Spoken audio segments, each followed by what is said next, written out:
My idea of perfect happiness. That came from left field. I guess, to be honest, I think being a writer is the best job in the world, and I think it lets you create your perfect world. And certainly writing stories is just a dream come true for me, because I just think it's such a privilege to be able to write these stories and write these books, and for people to read them. It's crazy, but so yeah, I mean, I think I am actually living my idea of perfect happiness. Although, if this was my idea of perfect happiness, then I would have a bowl of macaroni cheese in front of me right now. That's the only thing that would make it better.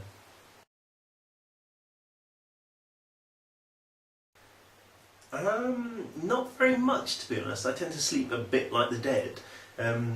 Although saying that, when I go to bed, stories tend to keep me awake.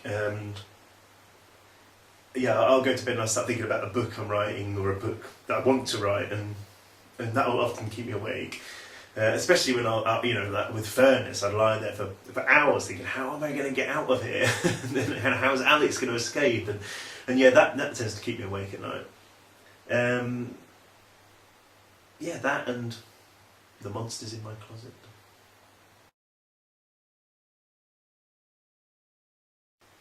My greatest fear is probably Furnace. I have to say, it did come from thinking about what my biggest nightmares might be, what my worst fear might be, and being trapped underground in this horrible prison full of monsters and freaks and this warden who might be the devil. I mean, that definitely ranks amongst one of my greatest fears.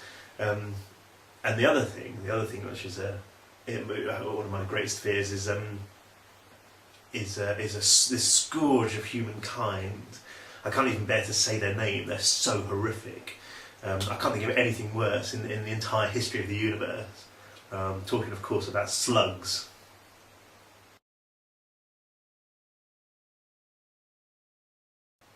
My most embarrassing moment. I can't even bear to relive it. I've had a few, I have to say. I've had a few embarrassing moments because I tend to be quite scatty and not really know what's going on around me. And so I've had quite a few.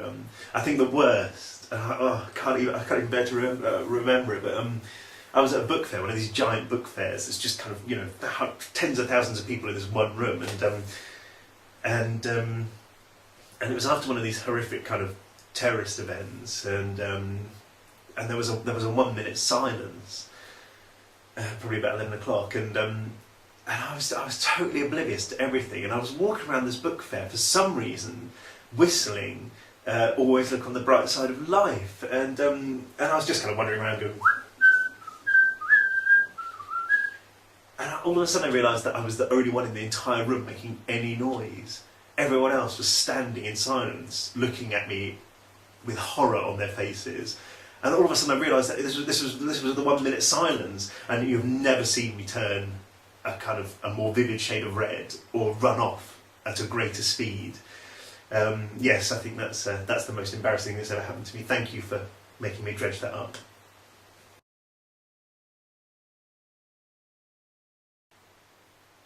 If I was a prisoner on death row and I had a choice of a last meal, it would be macaroni cheese. Anyone who's read The Inventors will know how often macaroni cheese came up on that, and it really is the best food in the world. It's manna from heaven. Every year, for my birthday, my mum says, I'll cook you a special meal. What would you like? I'll cook you something different, I'll cook you something special. And it's always the same every year. I say, Mum, macaroni cheese please, especially if it's got little bits of bacon in. It's just the best food in the world. And so yeah, if I was on death row and I had one more meal in the world, it would be macaroni cheese with bits of bacon and some cake for pudding.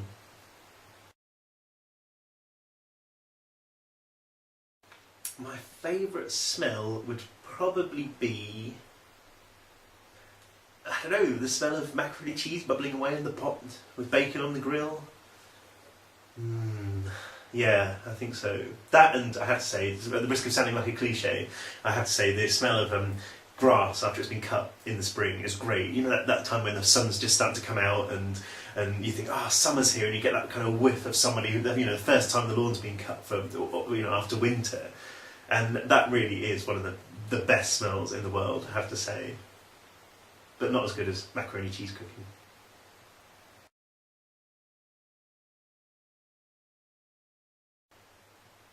My guiltiest pleasure. Well, yeah, probably. It's probably food. I have to say, I love food. I eat way too much. Hence me looking like I've got a bum bag strapped under my chin. And my guiltiest food is probably cake. I love cake. If someone's got a cake on their table, I'll eat it. Not just a slice either. The whole thing will be gone. Especially something like banoffee pie, which isn't really a cake. It's a pie. Pie or cake. In fact, anything sweet. I'll eat it. Yeah, no, that's definitely my guiltiest pleasure. It's food. I love food. Cake. Oh, I'm so hungry.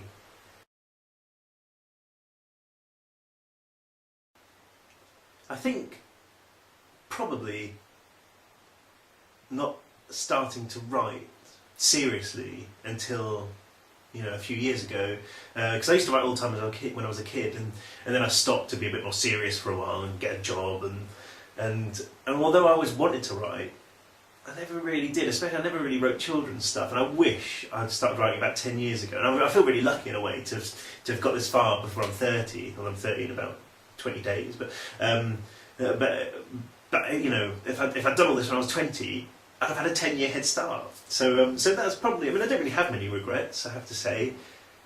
But I think that's probably one of them. Not starting all this a little bit earlier.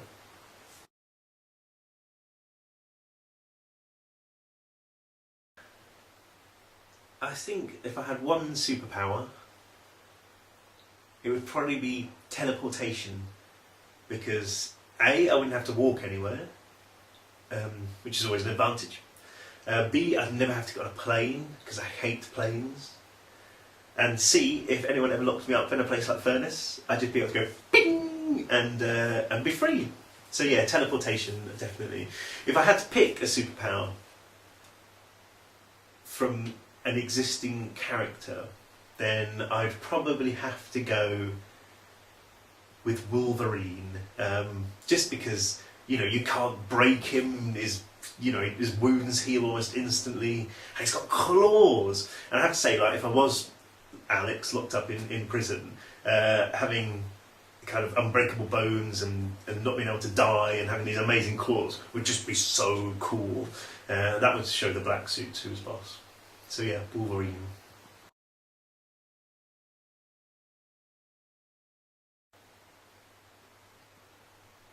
The most important thing in life, I'd say, was trying to have fun and enjoy yourself as much as possible. I know a lot of people that take life very, very seriously, and that's fine. Sometimes you have to take life seriously. You can't you can't joke about it all the time.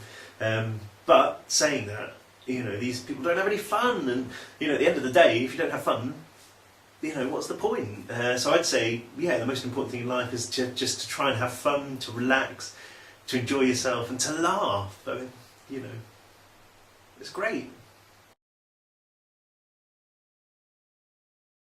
I'll stick into the same theme. I guess laughter is one of the best sounds in the world. Because when you hear someone laugh, you just can't help but laugh. It's kind of, unless they're laughing at you for falling in a puddle or something. But even then, I suppose, as long as they're not laughing at you, if they're laughing with you, then it makes the whole experience less traumatic, I suppose. So yeah, laughter, I think, is one of the best sounds in the world.